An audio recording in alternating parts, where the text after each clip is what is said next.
Տիկին Բաղդասարյան այսօր արդեն Իրինա Յոլյանի քվեարկությունն է, հա, համապատասխան Այս պահին ընթանում է։ Ընդհանուր առմամբ ինչ դիտարկումներ ունեք իր հարցերի պատասխաններից, ելույթներից, հա, ինքը կարծես նշում էր, որ իշխանափոխություն իր կարծիքով պարտադիր պետք է տեղի։ Ինչն էր խանգարում անել այդ իշխանափոխությունը եւ չհասնել այսօր ազգային ժողով։ Ինձ թվում է իշխանափոխության ցանկացած նկատում, որ ընդդիմադիրներն ունեցել են, ձախողվել է հունիսի 7-ին, այնպես որ հորդորում եմ գալ կառուցողական դաշտ եւ հանգիստ ու հանդարտ աշխատել այն օրակարգի ներքո, որը թելադրում է իշխանություն։ Տիկին Բաղդասարյան, ձեր տպավորությամբ ընդդիմությունը ունի սեփական օրակարգը, որով եկել է ազգային ժողով, արդեն երրորդ շաբաթն է տեղի ունենում ազգային ժողովի նիստերը, տպավորություն ունեք մասնավորապես Հայաստանի եւ ուժեղ Հայաստան խմբակցությունների թիվ 1 օրակարգը ո՞րն է։ Ես առիթ ունեցել եմ այդ մասին խոսելու եւ պետք է ցավով կրկնեմ, որ օրակարգ անշուշտ ունեն, բայց այդ օրակարգը հայաստանյան օրակարգ չէ եւ թելադրվում է այլ աշխարհաքաղաքական բևեռներից։ Մասնավորապես ինչ օրակարգի մասն է։ Ես ասել եմ այնտեղից, որտեղից գրվում են մեթոդիչկաները իրենց։ Լուբյանկայից։ Խոսքի իշխանափոխության մասին է արդեն ներսում լինելով հանդերձ։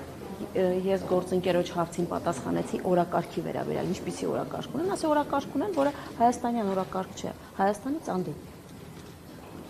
Ընդհանուր առմամբ իրենց այս խոսույթը, հա, որ քրեական գործերը կապում են քրեական հետապնդումների, վրեժխնդրության, քինախնդրության հետ, ինչպես եք դիտարկում։ Տեսեք, ցանկացած գործընթաց, որի ետևում կան քրեաիրավական որակավորումներ, կարճ ժամանակ անց ստանում է նաև քաղաքական ենթատեքստ, ինչն է պատճառը։ Պարզապես գործընկերները փորձում են խուսափել այն իրականությունից, որն ունենք, այսինքն մարդիկ իրենց դիզած հարստությունը, ապօրինի գույքը եւ ակտիվները, որոնք ունեն, փորձում են թաքցնել ժողովրդից, իսկ մեզ դիտող մարդիկ, մեր հանրույթը իհարկե գիտե թե ինչի մասին է խոսքը եւ որևէ քրեաիրավական որակավորումներ դժվար է թաքցնել քաղաքական ենթատեքստի ներքո։ Ի վերջո մենք ապրում ենք մեկ երկրում, որտեղ ամեն ինչ բաց է եւ թափանցիկ եւ կարծում եմ, որ լավագույն գնահատականը եւ լավագույն դատավորը դա իհարկե ժողովուրդն է։ Տիկին Բաղդասարյան, վարչապետի Տիկին Աննա Հակոբյանը ընտանեկան բնությունների թեմայով վերջին շաբաթների ընթացքում գրառումներ է անում, հարցազրույցների շարք է ցուցել, նաև օրենսդրական նախաձեռնությամբ պատգամավորները հանդես գալու փոփոխություններ կատարելու վերաբերյալ, օրինակ Վիլեն Գաբրիելյանն է, ես չեմ հիշում ընդդիմադիր պատգամավորներից, որ մեկին ասաց, ինչու են միայն կանանց թեմաներով բռնության մասին խոսում, օրինակ տղամարդիկ են բռնության ենթարկվում։ Այդ համատեքստում վարչապետ Նիկոլ Փաշինյանը քիչ առաջ իր ասուլիսի ընթացքում հայտարարել է Քոչարյանին դե չկա տպավորում, որ հետևից գնալու են, գտնելու են, ու ես իրեն չեմ նախանձում։ Սա բռնության կոչ չէ տղամարդու, տղամարդկանց իրավապահ համակարգի ներկայացուցիչների իշխանության ներկայացուցիչի նկատմամբ։ Այնինչ իրականացնում է վարչապետի Տիկինը, բնականաբար շատ կարևոր առաքելություն է եւ մեր հասարակությունը պետք է առերեսվի այդ խնդրին, որովհետեւ այո, բռնության ենթարկվում են բազմաթիվ կանայք եւ ցավոք սրտի այդ մասին շատ հաճախ լռում են, իսկ այդ լռելային համաձայնությունը կա նաեւ հանրույթի եւ հանրության կողմից։ Ինչ վերաբերում է վարչապետի մեկնաբանությանը, անձամբ ծանոթ չեմ եւ գիտեք վարչապետի խոսնակը չեմ, որ այժմ մեկնաբան եմ, վստահ եմ, որ վարչապետի խոսքերը թույլ կտակ ավարտեմ, վարչապետի խոսքերը մեկնաբանության կարիք չունեն եւ իր ասածին ավելացնելու ոչինչ չունեմ։ Շնորհակալ եմ։ Չեք կարծում, որ ամեն դեպքում երկակի ստանդարտներ են գործում։ Չեմ կարծում։ Խորհրդարանում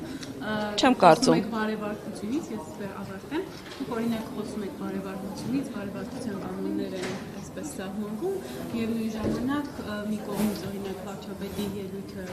հայտնի բառապաշարության կոնտեքստներ չի ընթարկվում, փոխարեն օրինակ ընդդիմադիր մեկ պատգամավորի խոսքը դառնում է այսպես բոլորը։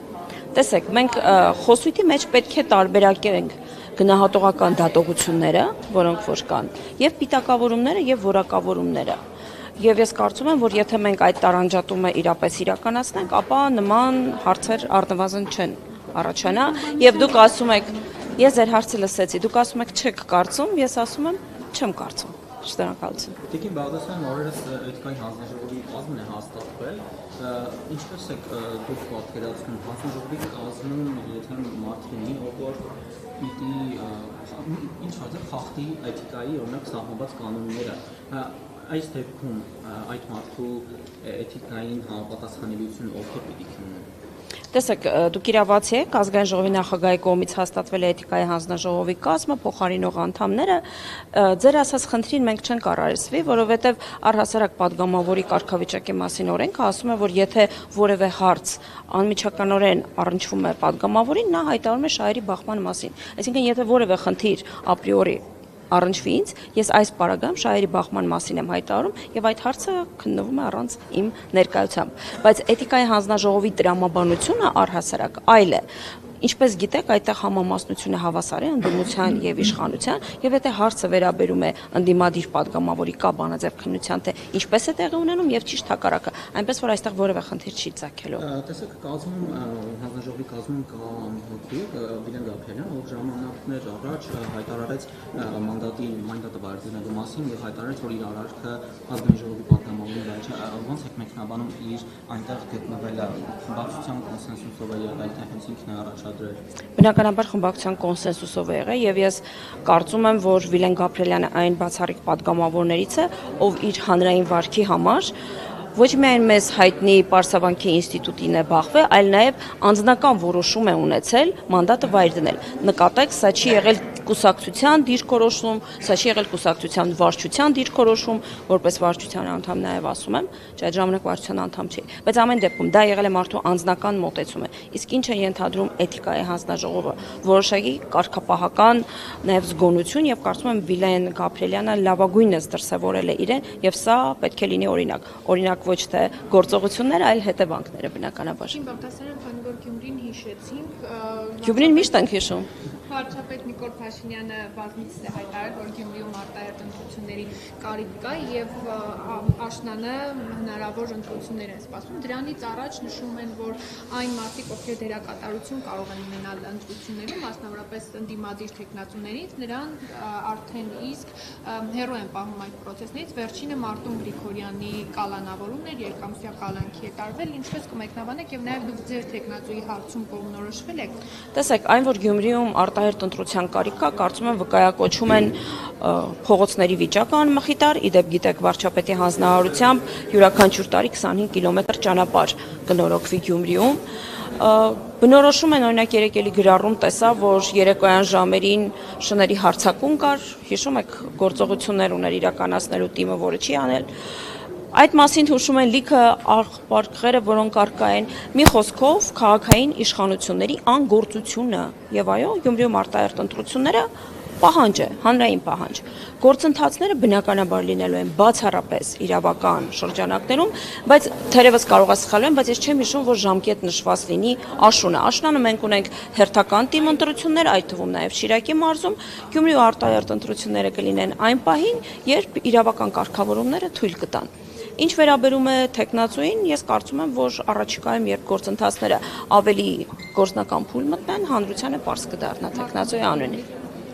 Մարտուն Գրիգորյանի վերաբերյալ որքան գիտեմ այս պահին քրեական գործընթաց կա, ես զերծ կմնամ քաղաքական գնահատական տալուց։ Դուք նշեցիք խնդիրներ, որոնք Գյումրիում առկա են, բայց այդ խնդիրները նախկին բոլոր իշխանությունների ժամանակ է եղել են այն ժամանակահատվածում, երբ նաև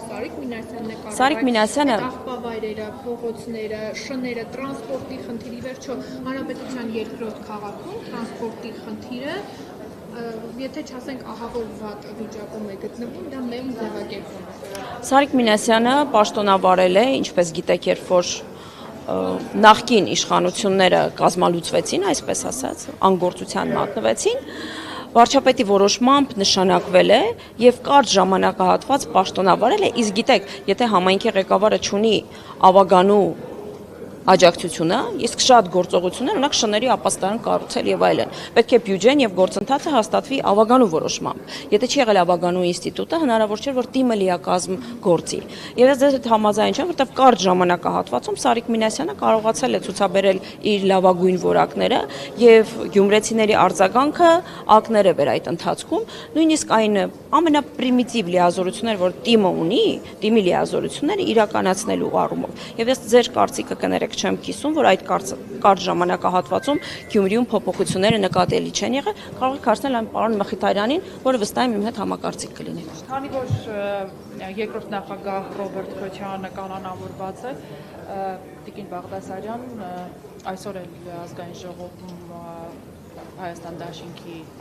խմբակցության ղեկավար Տիկին Աննա Գրիգորյանն ասաց, որ փորձում է թյուր տպավորություն ստեղծել հանրության մոտ, որ հոկտեմբերի 27-ի գործի շրջանակներում այն կանոնավորում է եւ այլն։ Տիկին Բաղդասարյան, դուք համաձայն եք մինչդեռ նրա դիտարկմամբ դուք իզոլացնում եք ընդդիմադիր 3 վաստորեն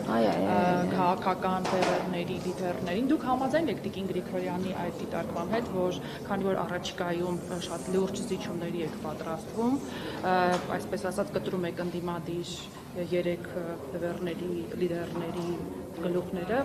փոխաբերական իմաստով ասած, որպեսզի ձեր ձեռքերն ազատ լինեն հնարավոր զիջումների գնալու։ Ես կարծում եմ, որ արդարության պահանջը, որը կա հայաստանյան հասարակության մեջ, մի փոքր էլ ուշացած է։ Եթե ես հիմա որևէ քաղաքական գնահատական տամ, բնականաբար ընդդիմադիր գործընկերների կողմից կարող է մեկնաբանվել, որ իրավապահ համակարգի վրա հերթական ճնշումն է գործարկվում։ Բայց այն ապօրինի գույքերը եւ այն ցանկը, որը նախորդին հակակոռուպցիոն կոմիտեն